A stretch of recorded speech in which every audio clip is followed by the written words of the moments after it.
Hello everyone, कैसे हैं आप लोग सब। क्या आपने देखा है कि आपके छोटे टॉडलर्स अचानक से ही बहुत गुस्सा हो जाते हैं, आपकी कोई बात नहीं सुनते और थोड़ी ही देर में एकदम नॉर्मल बिहेव करने लगते हैं। और क्या आपने उनके कुछ अलग बिहेवियर्स नोट किए हैं, जैसे कि आपको कॉपी करते हैं, जो काम आपको करना है उन्हें भी वही काम उसी तरीके से करना है। वो अपने बहन भाइयों को भी बहुत कॉपी कर रहे हैं। तो अगर आप अपने बच्चे में ये सब बिहेवियर्स नोट कर रहे हैं इन दिनों, तो ये वीडियो आपके लिए बहुत हेल्पफुल होने वाला है। तो आइए शुरू करते हैं।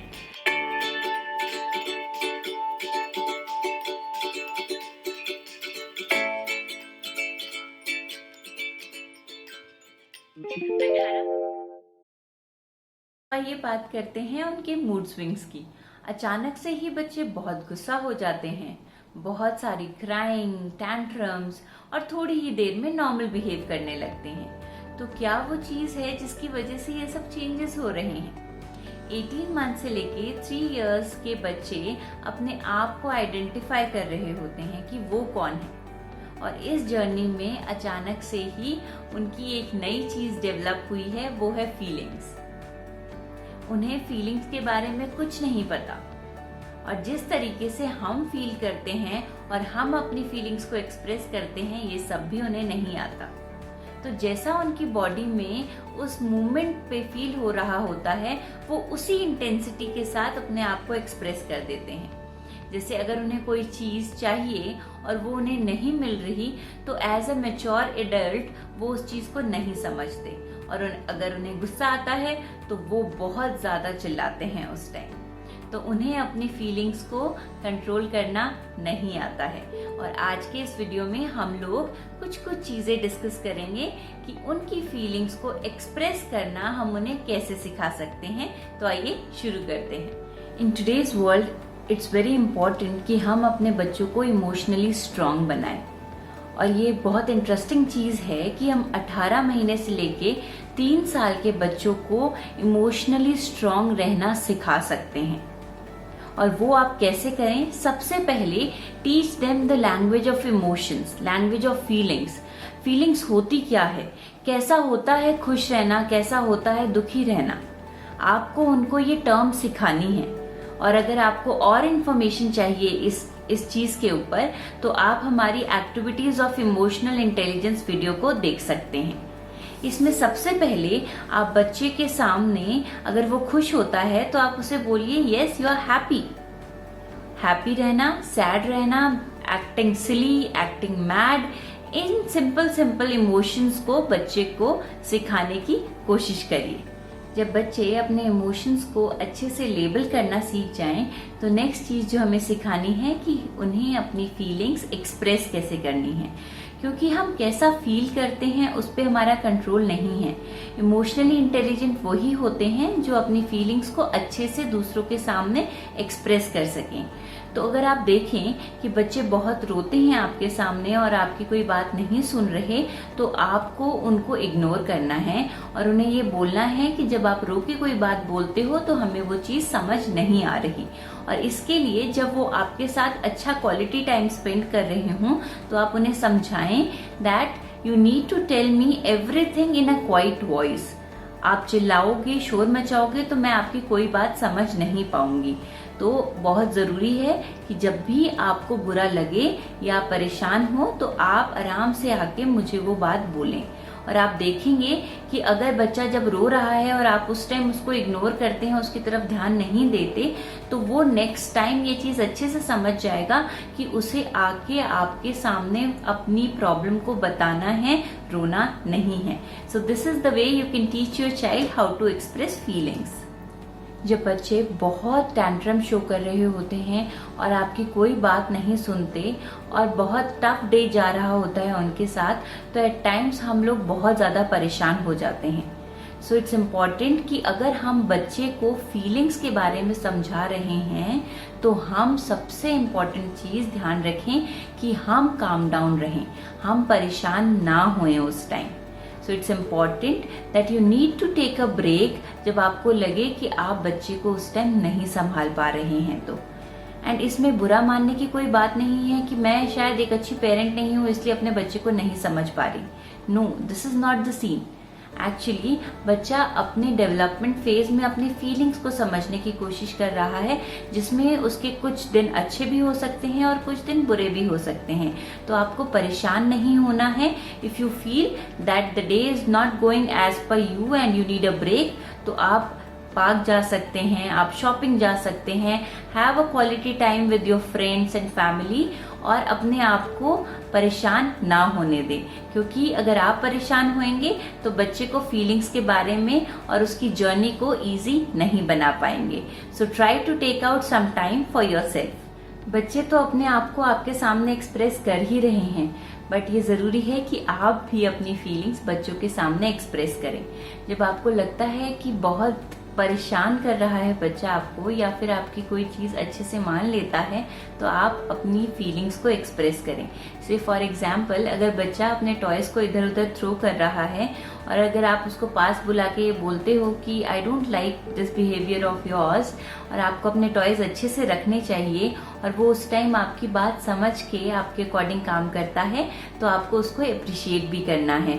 सो आप जैसा फील करते हैं आप बच्चे को समझाने की कोशिश करें, अगर बच्चा उस स्टेज में है कि आपकी बात समझ सके। बहुत बार हम नोट करते हैं ना कि हम कुछ काम कर रहे होते हैं और हमें कुछ चाहिए होता है, तो हम अपने टॉडलर को बोलते हैं कि can you please pass me this thing, और वो अगर आपको लाके दे देता है तो आपको उस टाइम उसको थैंक यू जरूर बोलना है। बिकॉज जितनी बार वो आपके अकॉर्डिंग काम करता है और आप उसके एफर्ट्स को एक्नॉलेज करके थैंक्स बोलते हैं, तो you are teaching your child to be sensitive to others. I know 2-3 साल और निकलेंगे कि वो दूसरों की तरफ एम्पैथाइज होना, समझे कि क्या होता है दूसरी की फीलिंग्स को समझना। बट अगर आप ये छोटी छोटी चीजें बच्चे के सामने करते हैं तो आप ग्राउंड वर्क कर रहे हैं कि वो दूसरों की फीलिंग्स को भी इम्पोर्टेंस दे। एज अ पेरेंट हम सब एक चीज करते हैं कि बच्चे जब गुस्सा होते हैं और हमारे अकॉर्डिंग काम नहीं करते और कुछ चीजें इधर उधर फेंकते हैं, तो हम उनको पनिश करते हैं या फिर बहुत एग्रेसिव टोन में उनके साथ बात करते हैं। तो हमें उस टाइम ये नहीं करना है। आई एग्री कि उस टाइम हम बहुत नॉर्मल वे में इस तरीके से बिहेव करते हैं, but instead of yelling at them and telling them कि आपने ये गलत किया है, इस तरीके से नहीं करना था, आप उनको ये बताएं कि उन्हें करना क्या है। अगर वो अपने टॉयज इधर उधर फेंक देते हैं, तो जब वो अपने उस एपिसोड को क्रॉस कर लेते हैं और शांत होते हैं, आपकी बात सुनने के लिए एग्री होते हैं, तो आप बच्चे का हाथ पकड़ें और कहें कि चलो इन सारे टॉयज को वापस अपनी जगह पे रखते हैं। So instead of yelling at them और उनके ऊपर गुस्सा करने की बजाय आप उन्हें बताएं कि उन्हें करना क्या है।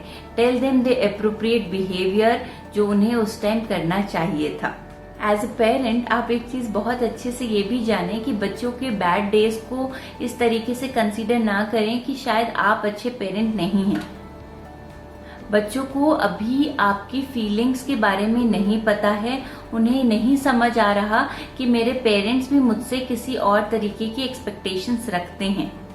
एंड डोंट कंसीडर कि हमारा बच्चा शायद कभी सोशल नहीं बनेगा या एम्पैथेटिक नहीं होगा दूसरों की तरफ। He will learn with time, but उसे टाइम चाहिए चीजों को अच्छे से समझने के लिए। तो आप उसके बैड डेज को पर्सनली ना लें। Now coming to the interesting behaviour that is imitation.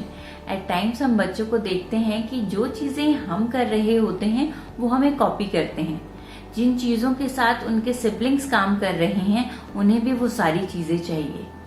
तो उनके इस इमिटेशन बिहेवियर को हम कैसे इंटरप्रेट करें, क्योंकि हम बहुत बार परेशान भी हो जाते हैं जब वो हमारी वही चीजें कॉपी करते हैं और हमें काम सही ढंग से नहीं करने देते। तो इमिटेशन या बच्चे अगर कॉपी करते हैं तो वो इसलिए कर रहे हैं कि वो अपने आप को, अपनी आइडेंटिटी को अच्छे से समझ सकें, क्योंकि उन्होंने ये जाना है कि जो चीजें बड़े करते हैं अगर हम भी वो करेंगे तो हम एज अ सेपरेट इंडिविजुअल हमारी आइडेंटिटी को बना पाएंगे। पर हमारी इंटरप्रिटेशन बच्चों की इंटरप्रिटेशन से डिफरेंट है।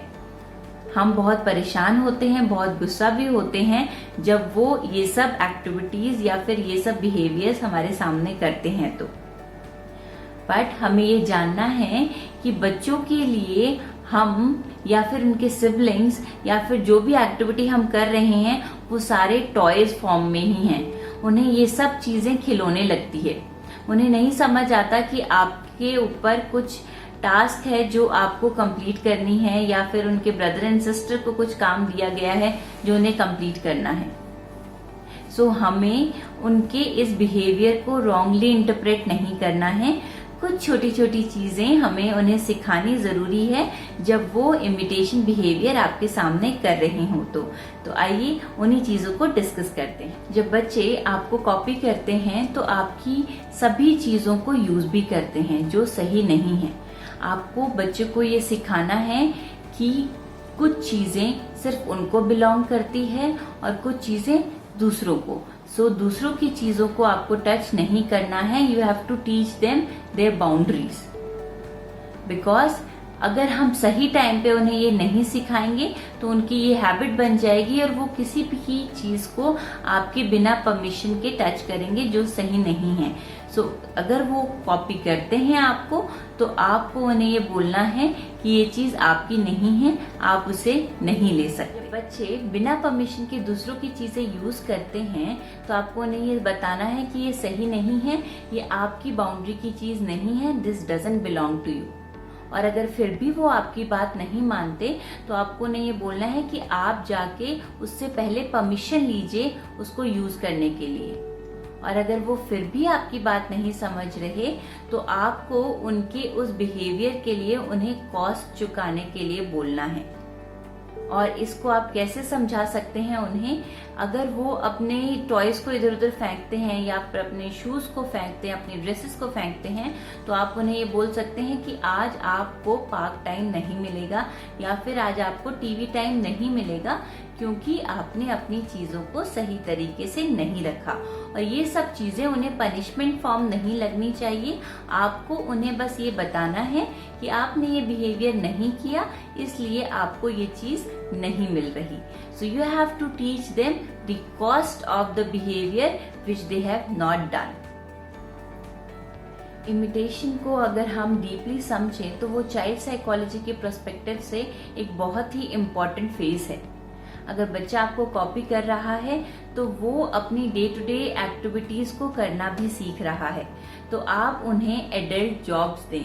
जो चीजें आप करते हैं आप कोशिश करें कि साथ में उनकी हेल्प भी लें। उससे दो चीजें हो जाएगी, आप अपना काम भी कर लेंगे और बच्चे को वो चीज धीरे धीरे सिखा भी देंगे।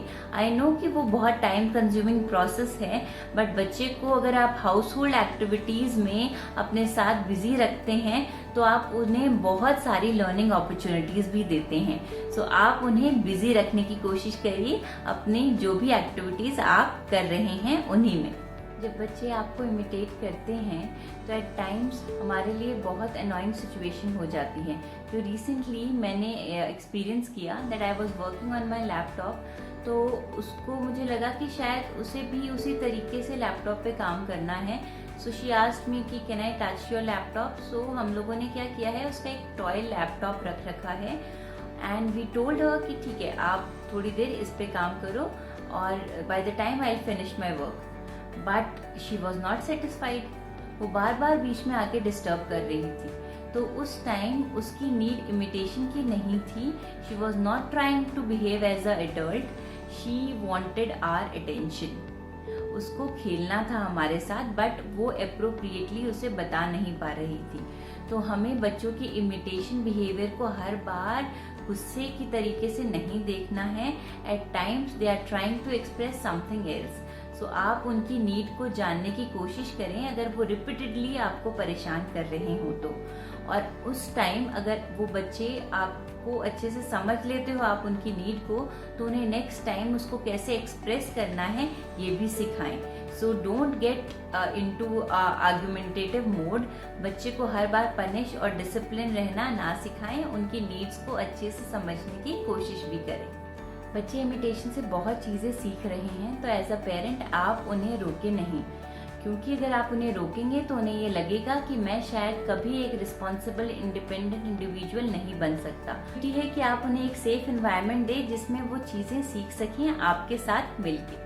बच्चों को इमोशनली स्ट्रांग बनाने के लिए आप इन्हीं सभी टिप्स को यूज करिए। और आपके कोई भी क्वेश्चंस हैं तो कमेंट बॉक्स में लिख के हमें जरूर बताएं। और हमारे चैनल को अगर आपने सब्सक्राइब नहीं किया है तो चैनल को सब्सक्राइब जरूर कर लीजिए, ताकि आपको लेटेस्ट वीडियोस के अपडेट्स मिलते रहें। और हमारे नेक्स्ट वीडियो में हम लोग डिस्कस करेंगे कि बच्चे किस तरीके से अपनी आइडेंटिटी को प्रोटेक्ट करते हैं। और अगर आज का वीडियो आपको पसंद आया है so please share it with your friends and family. Thanks for watching.